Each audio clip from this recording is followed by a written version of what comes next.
নমস্কার, আপনাদের সবাইকে স্বাগত জানিয়ে আমরা শুরু করছি স্মৃতির খোঁজে অনুষ্ঠান। আমি জানি এই অনুষ্ঠানের অপেক্ষায় অনেক মানুষ বসে থাকেন, যারা একটু কথা বলতে চান, যারা চান আপনাদের মনের ভাব আমাদের সঙ্গে প্রকাশ করে নিতে।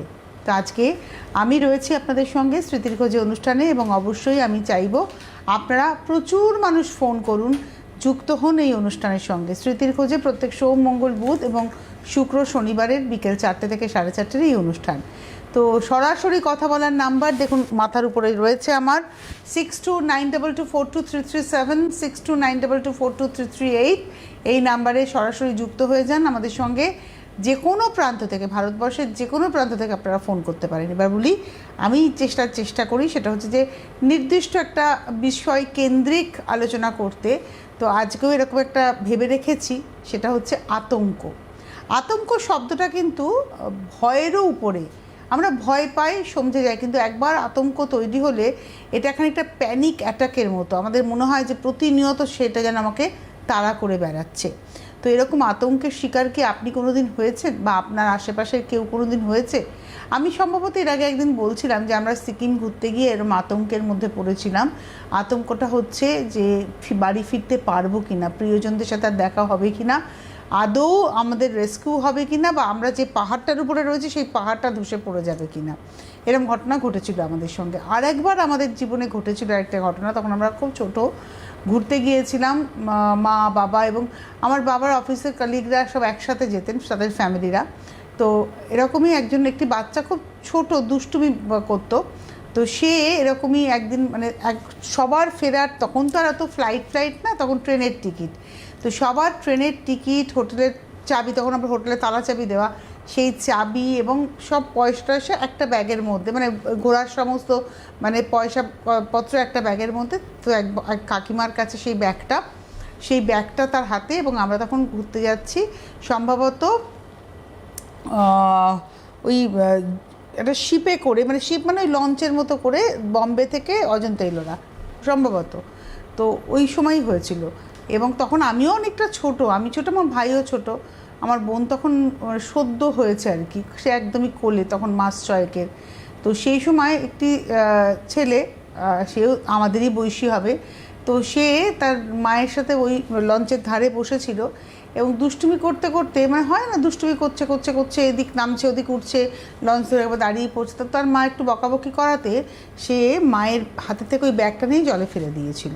ভাবুন একবার, সবার ফেরার টিকিট, হোটেলের চাবি, টাকা পয়সা সব তখন সদ্যই পাড়ের দিকে যাচ্ছে, কাছাকাছি, ঘাটের কাছাকাছি, সেই সময় সে ফেলে দেয়। এবং পরবর্তীতে প্রচুর খোঁজাখুঁজি, অনেক অর্থদণ্ড দিয়ে ওই ঘাটের ওই নিচ থেকে পাওয়া যায় ব্যাগটি। কিন্তু সেই টিকিটগুলো মোটামুটি দেখিয়ে রেস্কিউ করা যায়, পয়সা করিয়ে খুব একটা কিছু করা যায় না, কিন্তু হোটেলে অ্যাটলিস্ট আমরা ফিরতে পারি। কিন্তু সেটা একটা আতঙ্ক তৈরি হয়েছিল আমার বাবা মায়েদের, বড়দের মধ্যে।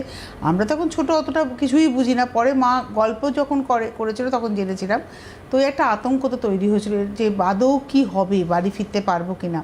তো এরকম প্রচুর আতঙ্কের গল্প হয়তো আপনাদের জীবনেও রয়েছে।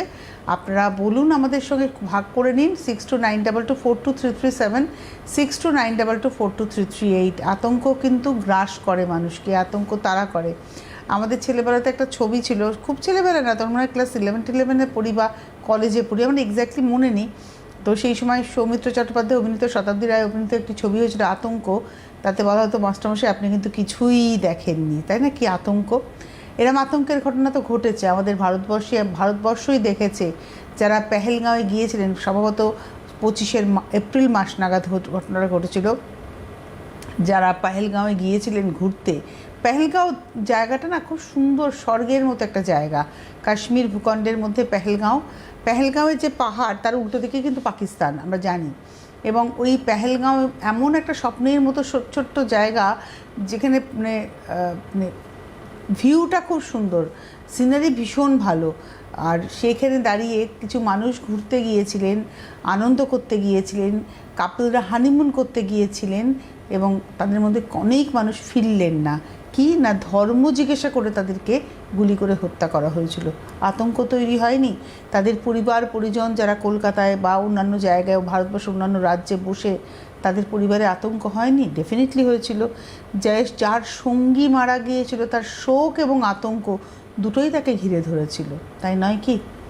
ভাবুন তো কি কঠিন একটা সময়ের মধ্যে দিয়ে সেই সময় ভারতবর্ষ গিয়েছিল, এবং তার পরবর্তীতে অপারেশন সিন্দুর, সেই সময় একটা আতঙ্ক তৈরি হয়েছিল যে যুদ্ধ কি আদৌ লাগবে।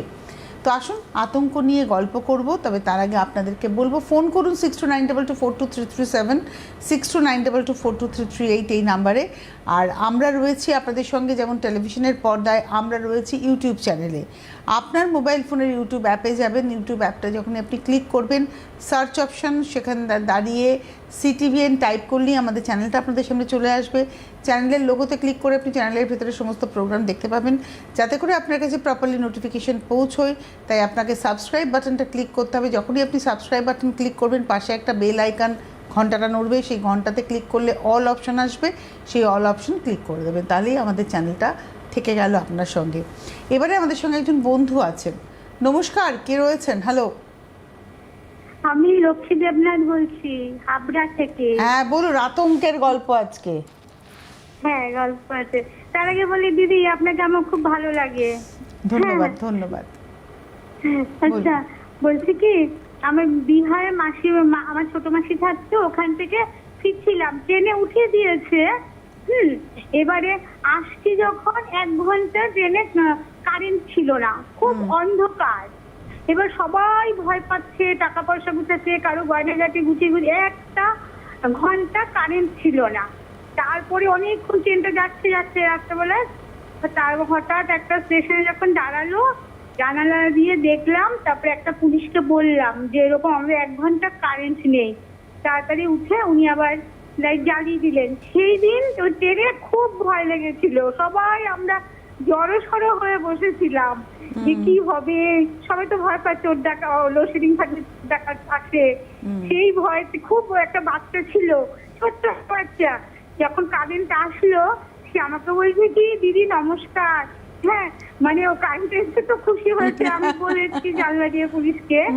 তো সেই দিনে এখনো না সেই দিনের ঘটনাটা মনে পড়ে। আমি একাই ছিলাম, মাসি আমাকে সীতামারি থেকে ট্রেনে তুলে দিয়েছিল লেডিসে। আচ্ছা, তখন সেই ট্রেনের সেই ঘটনাটা, 1 ঘন্টা কারেন্ট ছিল না, আমাদের সেদিন খুব ভয় লেগেছিল, আমরা খুব ভয় পেয়েছিলাম। ওইটা মনে পড়লে মানে এখনো কিরকম যেন একটা রহস্য লাগবে। হ্যাঁ, মানে এবং ডাকাতের আতঙ্ক, মানে ডাকাতি যদি হয় ট্রেনে যদি ডাকাত ওঠে, সেই আতঙ্কটা কাজ করেছিল। হ্যাঁ, একটা সময় তো ট্রেনে ভীষণভাবে ডাকাতি হতো, একটা সময় ট্রেনে প্রচুর ডাকাতি হতো, মানে প্রায় শোনা যেত ট্রেনে ডাকাতি হয়েছে, দূরতরাজ হয়েছে। আচ্ছা আচ্ছা ম্যাম, আমি একটা কথা বলছি আপনাকে নিজের মনে করে। ম্যাম, আপনাকে তো আমার খুব ভালো লাগে, আমি আপনার সাথে একটু দেখা করতে চাই। কেমন করে হবে? যাবো অফিসে, সিটিভিএন এর অফিসে। হ্যাঁ, সিটিভিএন এর অফিসে দেখা হতেই পারে, কিন্তু আমার এত একটা হেক্টিক স্কেডিউল থাকে না যে আমি হয়তো মানে মিনিট 5-ও কথা বলতে পারবো না। মানে আমার কি হয়, ধরুন এই শোটা হলো, এরপরেই একটা শো, বা হয়তো হাফ অ্যান আওয়ার গ্যাপ, তারপরেই একটা শো। আমি ঠিক ওইভাবে আপনাকে যে আসতে বলবো, তারপরে আমি আপনাকে সময় দিতে পারবো না, আমার খুব খারাপ লাগবে তখন। বুঝতে পেরেছেন? যদি কোনো দিন আমার সময় থাকে, ডেফিনেটলি আপনি আসবেন, দেখা তো হবেই। আপনার সাথে আমি কথা বলতেই পারি, আমার কোনো চাপ নেই, কিন্তু মানে আমি আপনাকে সময়টা দেবো কখন, মানে আমাকে তো সময় দিতে হবে আপনাকে, যে আমি ঘন্টাখানেক ফ্রি থাকবো, সেই সময়টায় আসবেন, আমি আপনার সাথে বসে 1 কাপ চা খেলাম, গল্প করলাম, সেই সময়টা আমি এক্ষুনি দিতে পারছি না। আমি এই জন্য কাউকেই বলি না অফিসে দেখা করতে আসার কথা। ভালো থাকুন লক্ষ্মী, নিশ্চয়ই কথা হবে। আপনি যদি সম্ভব হয় আমার ফোন নাম্বারটা একটু পেয়ে যাবেন, তাহলে নিশ্চয়ই কথা বলবো। ভালো থাকুন ভাই। আচ্ছা, আমরা অবশ্যই পরবর্তী ফোনের জন্য অপেক্ষা করি। নমস্কার, কে রয়েছেন? হ্যালো, নমস্কার দিদি ভাই, আমি হুগলি সিঙ্গুর থেকে সোমা সিংহ কথা বলছি। নমস্কার। আজকে আমার নিয়ে যে আলোচনাটা হচ্ছে, সোমা সিংহ আমি আর হ্যাঁ, মানে আমার সাথে প্রথম কথা হচ্ছে, আমার খুব ভালো লাগে। তো এই যে আতঙ্ক নিয়ে যখন কোনো একটা ব্যাপার, আমাদের একটা কম্পিটিশনে একাকের মানে টেন্ডেন্সি আছে। হয়তো কোনোদিন কেউ কিছু ধমক দিয়ে আমার কিছু বলেছে, যেটা মিশে গেছে, তারপরে আমার এখন সমানে সেই স্থিতি মনের মধ্যে হচ্ছে।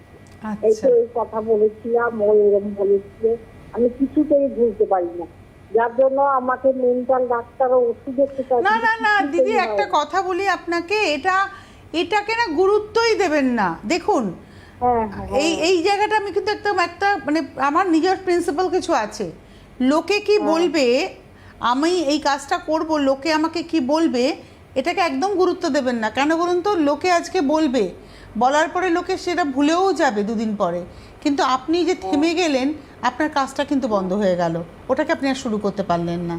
তাই না না ভুলতে হবে, মানে আমি আপনাকে ভুলুন, অনেক ভালো কিছু আছে জীবনে, আপনি কাদের কথায় পাত্তা দিচ্ছেন, সে কি আপনার প্রিয়জন, পরিজন, আপনার সন্তান, আপনার প্রিয় মানুষটি না তো, সে কে আপনার যে আপনি তাকে এত গুরুত্ব দেবেন? কেন প্রায়োরিটি দেবেন? নিজেকে ভালোবাসুন। দেখুন একটা জিনিস আমি আপনাকে বলি, সবার আগে নিজেকে ভালোবাসুন। আপনাকে যদি আপনি আমি এই মুহূর্তটাকে ভাবুন, মুহূর্তে বাঁচুন। আর আপনি যখন আয়নায় নিজেকে সুন্দর দেখবেন, দেখবেন আপনার মনটা ফুরফুরে হয়ে গেছে, হয় না? একটা ভালো শাড়ি পরলেন, একটু ভালো সাজুগুজু করলেন, হ্যাঁ, ঠোঁটে একটা পছন্দের লিপস্টিকের কালার লাগালেন, আপনি আয়নায় দেখলেন, দেখেই মনটা ভালো হয়ে গেল, হলো না? সেদিনকে যদি কর্তামশাই বলে এক কাপ চা দাও, তো একদম খিজাবেন না, বেশ দুজনে 2 কাপ চা করবেন। না না ভালো থাকুন, কিন্তু আমি আপনাকে বলি দিদি, একদম নিজেকে ভালোবাসুন, সবার আগে নিজেকে সুন্দর করে প্যাম্পার করুন, দেখবেন চারপাশের পৃথিবীটা ভীষণ সুন্দর হয়ে গেছে। বিশ্বাস করুন, আমি আপনাকে বলি, আমি সকালে ঘুম থেকে উঠে ফার্স্ট যে কাজটা করি, ব্রাশটা নিয়ে আয়নায় নিজের দিকে তাকাই, নিজেকে দেখি, নিজের চোখ দিয়ে নিজেকে দেখি আর ব্রাশ করি, আর আমি দেখি যে আমাকে ভালো লাগছে কি না। সকালবেলায় যখন নিজেকে ভালো দেখি আয়নায়, আমার ওই যে মনটা ভালো হয়ে গেল, প্রচুর তাড়া থাকে আমার, বেরোনোর তাড়া থাকে বাড়িতে আমার। রিসেন্ট এই লাস্ট 3 মাস ধরে আমি নিজে রান্না করে আসছি, চাপ হয়ে যায়, কিন্তু তবুও মনে হয় যে এই যে সুন্দর একটা দেখে নিচ্ছি সকালবেলা নিজেকে, আমার মনে হয় আমি ভালো থাকতে পারবো, তাই সবাইকে ভালো রাখতেও পারবো। এবং তারপরে অফিসে এসেও কিন্তু পরপর শো করি, কিন্তু ওই যে সকালে নিজেকে একবার ভালো দেখে নিয়েছি, ওটা আমাকে কিন্তু অনেকটা এনহ্যান্স করে। নিজেকে যদি আপনি ভালো না বাঁচতে পারেন, নিজেকে নিয়ে যদি না ভাবতে পারেন, তাহলে জীবনটা আপনার কাছে কিন্তু বড্ড জলো হয়ে যাবে। তাই কে কি বলল একদম গুরুত্ব দেবেন না, কে আমাকে কি বলল একদম গুরুত্ব দেবেন না, আর ওই ভালো সাজার চেষ্টা করবেন না। লোকে আমাকে ভালো বললো না, এমা কী হবে, লোকে আমাকে ভালো বলবে, আমি লোককে পরোয়াই করি না। এই একটা রিলস আমাকে খুব মানে মজা পাইয়েছে, যে ভালো মেয়েরা স্বর্গে যায় আর খারাপ মেয়েরা যে কোনো জায়গায় যায়, তাদের ইচ্ছে মতো জায়গায় যায়, এটা হচ্ছে আসল কথা। কে কি বলল পরের কথা, আগে নিজেকে ভালো রাখুন, নিজেকে সুন্দর রাখুন, নিজেকে দেখুন, দেখবেন আপনার চারপাশের পৃথিবীটা সুন্দর হয়ে গেছে। সাজুগুজু করুন, ওই বয়স হয়ে গেছে, লোকে কি বলবে পাত্তাই দেবেন না একদম। নমস্কার, কে রয়েছেন? হ্যালো তুলসীদি। হ্যাঁ বলুন, বিপদ ভঞ্জন দা। Good afternoon. আমি বিপদ ভঞ্জন ভবনপুরকে বলছি। আতঙ্কের গল্প। আতঙ্কে 2020 সালে মানে করোনা ভাইরাস হয়েছে, তখন থেকে আমাদের আতঙ্ক। করোনা ভাইরাস আমার মিসেসে হয়েছিল ভ্যাকসিন নেওয়ার পর থেকে, কোভিশিল্ড। আচ্ছা, কোভিশিল্ড ভ্যাকসিন নেওয়ার পর থেকে তার করোনা ভাইরাস দেখা দেয়। হ্যাঁ, প্রথমে মানে তার অ্যালার্জি হয়, তারপর পেট খারাপ হয়, জ্বর হয়, লাস্টে অক্সিজেন কমে যাচ্ছে। তারপর কোথাও হাসপাতাল নেই, কোথায় ভর্তি করাবো। তারপর একটা নার্সিং ঠিক হলো, ইন্টারসিভ কেয়ারে ওনাকে ভর্তি নিল।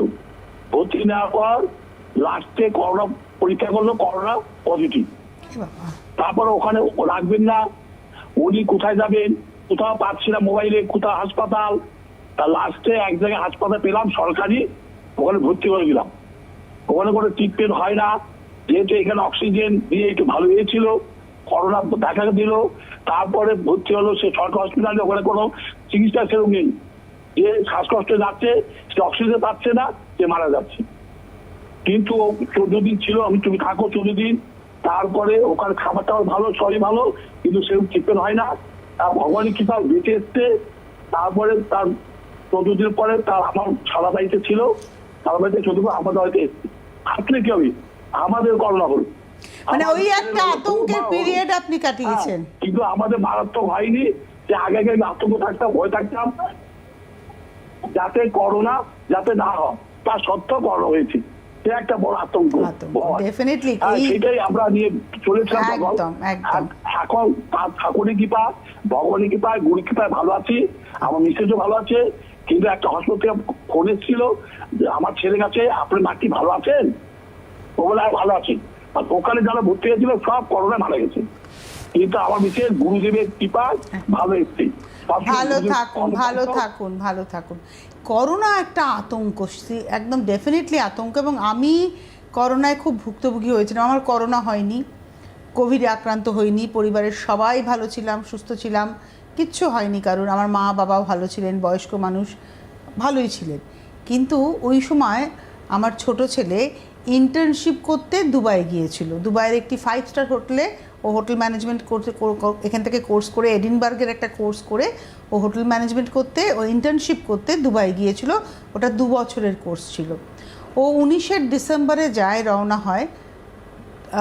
20 সালের জানুয়ারি মাসে ও আমাদেরকে ফোন করে, রোজই ফোনে কথা হতো, ফোন করে বলতো, মা এখানে চায়না থেকে কিছু ক্লায়েন্ট রয়েছে, তাদের কিন্তু জ্বর হয়েছে এবং দুবাইয়ের গভর্নমেন্ট তাদেরকে ফ্লাইটে পাঠিয়ে দিয়েছে, বলেছে যে এটা একটা রোগ, একটা ভাইরাস ছড়াচ্ছে। আমরা না গুরুত্ব দিইনি। আমার ছেলে কিন্তু জানুয়ারি মাসে আমাকে জানিয়েছিল, আমি গুরুত্বই দিইনি। ফেব্রুয়ারি মার্চ মাসে লকডাউন হয়ে গেল, সারা ভারতবর্ষে লকডাউন। আপনারা তো জানেন, শ্রমিকের মৃত্যু, হেঁটে হেঁটে ফেরা। সেই সময় আমার ছেলে তো ইন্টার্নশিপ করতো, তখন তোদের স্যালারি নয়, একটা স্কলারশিপ ওরা পেত, একটা রেমুনারেশন দিত, সেই টাকাতে চলতো না। টাকা আমরা পাঠাতাম এখান থেকে, ওর ওখানে থাকা খাওয়া হোটেল দিত, কিন্তু একটা ছেলের থাকতে গেলে তো কিছু টাকা লাগে। তো আমরা ওকে ফরেক্স কার্ড করে দিয়েছিলাম, সেই কার্ডে ওর বাবা এখান থেকে টাকা পাঠাতো। তো মার্চ মাসে লকডাউন হয়েছে, ভাবলাম খুলে যাবে মার্চ, এপ্রিল, মে। এপ্রিল মাসে ও ফোন করে আমাদের কান্নাকাটি করতো যে মা, আর আমার ছেলে একটু ছোটো ছোটোটা একটু শাই, মানে আমার বড় ছেলে যতটা লোকের সাথে মিশতে পারে ও মিশতে পারে না, ওর লিমিটেড বন্ধু, ওর কোনো মানে আলাদা করে কোনো জগৎ নেই, মানে নিজেরটুকু ওই মানে খাবারটা, তখন তো মানে ক্রাইসিস শুরু হয়ে গেছে, ক্রাঞ্চ শুরু হয়ে গেছে, হোটেল বন্ধ হয়ে গেছে। হোটেলের যারা অরিজিনাল স্টাফ তারাও সব এখন হোটেলের মধ্যে, মানে ওদের স্টাফেদের যে অ্যাকোমোডেশন সেখানে চলে এসেছে। এরা তো ইন্টার্নশিপ করতে গেছে, বাচ্চা ছেলে, তখন কত আর বয়স তাদের, এরা ছেলে মানুষ, ওদের মানে একসাথে সবাই ঘরের মধ্যে ঠাসাঠাসি করে। এবং সেখানে দাঁড়িয়ে খাবার যখন আসতো, বলতো সবাই লাইনে দাঁড়িয়ে খাবার নিত, আমি লজ্জা পাই, আমি শেষে গিয়ে হয়তো মাংস আর ভাত, শুধু আলু পেতাম। তো একজন মা হিসেবে আমার তখন অবস্থাটা কি ভাবুন। এদিকে দিনের বেলায় আমি অফিস করছি, হেসে হেসে প্রোগ্রাম করছি, আর মনের মধ্যেটা না কুড়ে কুড়ে খেত আমার। তো তারপরে তাকে ফিরিয়ে আনার বন্দোবস্ত করতে হবে। আর কি এমন দুর্ভোগ যে ফরেক্স কার্ডটাও তখন আর কাজ করছে না। আমি যে ওকে টাকাটা পাঠাবো, ওকে তো ফিরতে গেলে বন্দে ভারত মিশন চালু হলো, মনে আছে আপনাদের নিশ্চয়ই, কুমার শানু দুবাই গিয়েছিল, ওখান থেকে, কুমার শানু নয়, সোনু নিগম দুবাই গিয়েছিলেন, সেখান থেকে তিনি ফিরবেন, বন্দে ভারত চালু হবে। তো বন্দে ভারত মিশন চালু হলেও তোকে টিকিটটা কাটতে হবে, সেই টিকিট কাটার পয়সাটা ওর কাছে ছিল না। তো প্রচুর তদারকি করে আমার অফিস আমাকে খুব সাহায্য করেছিল সেই সময়, এবং আমাদের দিল্লির যে করেসপন্ডেন্ট ছিল সে সাহায্য করেছিল। মানে যে করে হোক, মানে ওই এম্বাসিতে, মানে ইন্ডিয়ান এম্বাসিতে জানানো, সেখান থেকে ইন্ডিয়ান এম্বাসি, দুবাইয়ের ইন্ডিয়ান এম্বাসিতে জানানো, সেখান থেকে দুবাইয়ের যে ইন্ডিয়ান এম্বাসি, সেখানে আমাকে আমি সেখানে ফোন করি, তাদের ফোন নাম্বার জোগাড় করে দিয়েছিল আমাকে কোম্পানি, আমার অফিস, এবং সেখানে ফোন করি। সেখানে ফোন করার পরে মানে অনেকটা মানে ব্যাপারটা ক্লিয়ার হয়। বলা হয়েছিল যে যদি একটা, আমার মনে আছে ও 3 তারিখে ফিরেছিল ওখান থেকে, 3 তারিখের ভোরবেলার ফ্লাইট ছিল। তো ইন্ডিয়ান অ্যাম্বাসি, দুবাইয়ের ইন্ডিয়ান অ্যাম্বাসি থেকে ওখানকার যিনি কনসুলেট আমাকে বলেছিলেন, ঠিক এই শব্দটা ব্যবহার করেছিলেন, মা যদি একটি ছেলেও দুবাই থেকে ইন্ডিয়াতে ফেরে, আপনার ছেলে ফিরবে।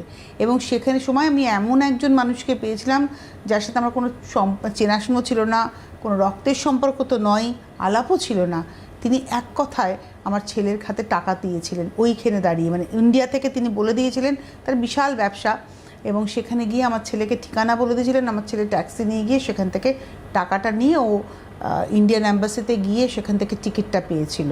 মানে এটা একটা কী যে আতঙ্কের মধ্যে আমি দিন কাটিয়েছে, তার সময় সেই সময় আমফান হয়েছিল, প্লেনও বন্ধ হয়ে গিয়েছিল। মানে ওই দুর্বিষহ যন্ত্রণাটা আমি আজও এক এক সময় আমাকে ভাবলে আমার গায়ে কাঁটা দেয়।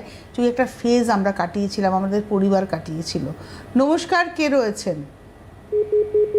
কোনো কারণে সংযোগটি বিচ্ছিন্ন হয়ে গিয়েছে, আরেকবার ফোন করুন, নিশ্চয়ই পাবো। আমি এই ঘটনাটা বলতে গিয়ে হয়তো একটু সময় নিয়েছি, আপনি আরেকবার ফোন করুন। তো আসল কথা কী বলুন তো, আতঙ্ক না নানানভাবে আমাদের গ্রাস করে। এর আগেও আমি একদিন গল্প করছিলাম যে আমরা সিকিমে গিয়েছিলাম, ওখানে গিয়েও আমি আতঙ্কের শিকার হয়েছিলাম। প্রতিদিন প্রাণ বাঁচানোর তাগিদ ছিল। তো এরকম আতঙ্কে হয়তো আপনারা প্রচুর মানুষ পড়েছেন, হয়তো প্রিয়জন কোথাও গিয়ে আটকে গেছে, আতঙ্ক গ্রাস করেছে, বা হয়তো কোনো কিছুতে এত ভয় পেয়েছেন যে একটা আতঙ্ক গ্রাস করেছে। একটা সময় যে বললাম ডাকাতি হতো, ডাকাতির আতঙ্ক তো আমাদের প্রচণ্ডভাবে গ্রাস করেছে, করতো আর কি একটা সময়। তো অবশ্যই আপনারা ফোন করুন, আমাদের সঙ্গে কথা বলুন। 6292242337, 6292242338 এই নাম্বার সরাসরি কথা বলবেন আপনারা আমাদের সঙ্গে, নিশ্চয়ই আমরা কথা বলবো আপনাদের সঙ্গে। তো এই অনুষ্ঠানটা, স্মৃতির খোঁজে অনুষ্ঠানটা আপনাদের ভালোবাসার অনুষ্ঠান হয়ে দাঁড়িয়েছে। এই অনুষ্ঠানটাও ইউটিউবে থেকে যাবে, পরবর্তী সময়ে আপনারা অনুষ্ঠানটা দেখে নিতে পারবেন ইউটিউবে গিয়ে, এবং আপনার বক্তব্যটাও আপনি জানতে পারবেন। ফোন করতে থাকুন। আপনারা দেখছেন স্মৃতির খোঁজে অনুষ্ঠান। 6292242337, 6292242338 হচ্ছে ফোন নাম্বার। আর যেটা বলছিলাম যে এই যে আতঙ্ক কিন্তু মানুষকে কুড়ে কুড়ে খেয়ে ফেলে। আতঙ্ক থেকে বেরিয়ে আসতে হয়, এবং ভয়ের উপরে না, ভয় যারা পাচ্ছি আমরা পাই, অনেক সময় অনেক কিছু আমরাও ভয় পাই, প্রত্যেকটা মানুষই ভয় পাই। সেই ভয়ের উপরে উঠতে হয়। ভয় পেয়ে দমে থাকলে কিন্তু ভয় আরও গ্রাস করে ফেলে, সেটা যে কোনো কিছুতেই। তাই তার উপরে উঠতে হয়, তার উপরে ওঠার চেষ্টা করতে হয়, এবং সেই প্রসেসটা যেটা করতে পারে তারা কিন্তু সত্যিই ভালো থাকতে পারে। জয়ী শব্দটা তো সবার জন্যই কাজ করে, তো করা উচিত। নমস্কার, কে রয়েছেন? হ্যালো হ্যালো হ্যালো, হ্যাঁ, কে বলছেন? আমি নদিয়া জেলা তাহিরপুর থেকে বলছি, অনিক দাস। হ্যাঁ বলুন, আতঙ্কের গল্প শুনবো। বলছিলাম 2015 সালে আমাদের মানে একটা পারিবারিক এমন একটা আতঙ্ক বলতে কি একটা পরিস্থিতি গেছিল, মানে সত্যি সেই সময় দাঁড়িয়ে যে মানে আমরা কিভাবে ইসে করবো সেটা ভেবে উঠতে পারিনি। একদিন হঠাৎ করে সন্ধ্যাবেলার পর আমরা শুনলাম যে আমার নিজেরই মাসি একজন মেয়ে, আমার মাসির মেয়ে, আমার দিদি, মাসির দিদি, তার যে মৃত্যু, অস্বাভাবিক যে মৃত্যু, সেই সময় দাঁড়িয়ে যেভাবে আমাদের পরিস্থিতি গেছিল, সত্যি বলার মতন নয়। আমরা হঠাৎ করে বাড়ি থেকে খবরটা পেলাম, এবং তারপরে চলে গেলাম বর্ধমানে, এবং সেখান থেকেই হাসপাতালে সেই সময় যে পরিস্থিতি গেছিল আমাদের, যখন হসপিটালে ঢুকলাম, আমার নিজের দিদির সেই একটা অ্যাক্সিডেন্ট হয়েছিল, তো আপনার হচ্ছে গ্যাস সিলিন্ডার বাস্ট হয়ে, সে সময় দিদির যা পরিস্থিতি দেখেছিলাম, 2015 সালের কথা বলছি, সেই সময় সত্যি সিচুয়েশনটা আমাদের এতটাই যন্ত্রণাময় হয়েছিল যে আমাদের চোখের সামনে আমার দিদিকে সেই সময় সেই অবস্থায় দেখে, তার পরবর্তীতে তার মৃত্যু, সেই সময় এতটাই আমাদের কি বলবো, কিছু বলার মতন নয়। সেই আতঙ্ক থেকে প্রায় 2 বছর পর আমরা আমাদের যে মাসি বাড়ি কাঁচরাপাড়ার লাগের মোড়ে, সেখান থেকে আমার মা, আমি প্রত্যেকে আমরা ভাই বোন আরো, তারা ওইখানে গিয়ে ওদেরকে যেভাবে 2 বছর ধরে যেভাবে ওদেরকে মাতৃ মেশো একা পুরোপুরি একমাত্র মেয়ে ছিল, তার মারা যাওয়ার পর যেভাবে ওনারা সিচুয়েশন ক্রিয়েট করেছে, আমরাও তাদের সাথে ছিলাম প্রত্যেক মুহূর্তে, প্রত্যেক সময়। সেই আতঙ্ক সত্যি এখনো পর্যন্ত আমাদেরকে একটা পরিস্থিতি এমন একটা হিসাবে ছিল, এগুলো বলা যায় না। এই পুড়ে যাওয়ার ঘটনাতে আমার একটা খুব বাজে স্মৃতি আছে, খুব বাজে স্মৃতি। আমি ক্লাস 7 না 8-এ পড়ি সম্ভবত। তখন আমার বেস্ট ফ্রেন্ড ছিল প্রতিমা ব্যানার্জি। এখনও আমি কোন সময়ের কথা বলছি ভাবুন, আমার ক্লাস 8, এখন আমি আজকে মধ্য 50-এ পৌঁছেছি। চোখ বন্ধ করলেও প্রতিমার মুখটা আমার চোখের সামনে ভাসে। তো স্কুল করে গেছি আগের দিন, পরের দিন সকালে স্কুলে গিয়ে শুনছি প্রতিমা পুড়ে গেছে। আগের দিন বিকেল 4:20 পর্যন্ত ওর সাথে বসেছি, পাশাপাশি বসতাম আমরা। পরের দিন সকালবেলা স্কুলে গিয়ে যখন পৌঁছেছি, প্রেয়ারের আগে শুনছি প্রতিমা পুড়ে গেছে। কি না, প্রতিমার মা আর বাবার মধ্যে একটা টেনশন চলতো। ওরা 1 ভাই 1 বোন। ওর বাবা মার মধ্যে টেনশন চলতো, আর প্রচুর পয়সা, ওদের প্রচুর বড় লোক ছিল ওরা, বেলেঘাটা অঞ্চলে ওদের বাড়ি ছিল। তো ও স্কুল থেকে বাড়ি ফিরে দেখছে যে ওর মা গায়ে আগুন দিয়েছে বাথরুমের মধ্যে এবং পুড়ছে। তখন বাঁচার আকুতি মায়ের, ও দিক বিদিক শূন্য হয়ে স্কুল ব্যাগটা রেখে মাকে গিয়ে বাঁচানোর চেষ্টা করেছে, মা ওকে জড়িয়ে ধরেছে। ইন দ্য মিন টাইম ওর বাবাও চলে এসছেন অফিস থেকে বিকেলবেলা, বাবাও বাঁচানোর চেষ্টা করেছেন। একসাথে 3 জনে ভর্তি হয়েছে হসপিটালে, হসপিটালাইজ হয়েছে 3 জন, মা, মেয়ে এবং বাবা। আমরা পরের দিনকে স্কুল থেকে আমরা বলে আমাদের টিচারদের সঙ্গে আমরা গেলাম, আর আমাকে নিয়ে গেল কারণ আমি ওর বেস্ট ফ্রেন্ড বলে সবাই জানতো যে আমি আরও হচ্ছে হরিহর আত্মা ছিলাম। তো আমরা গেলাম, যার পরে ওর মাকে তো কিছু খুঁজে পাওয়া যায়নি, মানে মায়ের শরীরটা কিরকম পাশ বালিশের মতো হয়ে গিয়েছিল একদম। আর ওকে না ওই মানে শুইয়ে রেখেছিল, মানে প্রথমে লোকাল হসপিটালে নিয়ে গেছে, তখন তো এত নামি দামি হসপিটাল ছিল না, তখন ওই Kolkata NRS hospital, SSKM hospital, মানে তখন পিজি, আর ছিল হচ্ছে আপনার RG কর হসপিটাল। তো এই নীলরতনে ওদেরকে ভর্তি করা হয়েছিল এবং ওর চেহারাটা মোটামুটি ওর ম্যাক্সিমামটাই পুড়ে গিয়েছিল। আর ওর ঠোঁটটুকু আমার মনে আছে বেগুনি টাইপের হয়ে গিয়েছিল ঠোঁটটা, আর এতটা পুরো ঢাকা ছিল, মানে মশারির মতো একটা কী দিয়ে ঢাকা মতো ছিল। কথা বলতে পারছিল না, খালি আমার দিকে তাকালো, তাকিয়ে চোখ দিয়ে জল পড়লো, কিছু একটা বলতে যাচ্ছিল, সেটা বুঝতে পারিনি। তার পরের দিনও মারা গেল। ওর বাবা পরবর্তীতে সুস্থ হয়ে ছাড়া পেয়ে গিয়েছিলেন, কিন্তু বাবার মাথা খারাপ হয়ে গেছিলো। বাবা বিশাল বড় চাকরি ছিলেন, মানে সরকারি, কেন্দ্রীয় সরকারের বড় র্যাঙ্কে কাজ করতেন। বাবা পরে মাথা খারাপ হয়ে গেছিলো। পরে শুনেছিলাম ওর দাদাও অ্যাক্সিডেন্টে মারা গিয়েছিল। মানে কি অদ্ভুতভাবে পরিবারটার শেষ হয়ে গেল। তো ওই প্রতিমার মৃত্যুটা আমাকে খুব নাড়া দিয়েছিল। এখনও আমার আগুন শব্দটাতে খুব ভয়, মানে আমার জীবনের এটা একটা খুব অন্ধকারতম অধ্যায়। আমি একদম আসি না, এই আলোচনাগুলো করি না। আমার বেস্ট ফ্রেন্ড ছিল, ক্লাস 8 অবধি ওর সাথে আমার বন্ধুত্ব, ক্লাস 5 থেকে 5, 6, 7, 8 4 বছরের আমার বন্ধু। যাই হোক, ভালো থাকুন সকলে। আজকের হাতে সময় নেই, বিদায় নেওয়ার পালা। ভালো থাকতে হয়, জীবনে চড়াই উতরাই প্রচুর কিছু আসে, কঠিন সময় আসে, তার থেকেও বেরিয়ে আসতে হবে, পজিটিভিটিটাকে রাখতে হবে। ভালো থাকুন, আবার দেখা হবে। নমস্কার।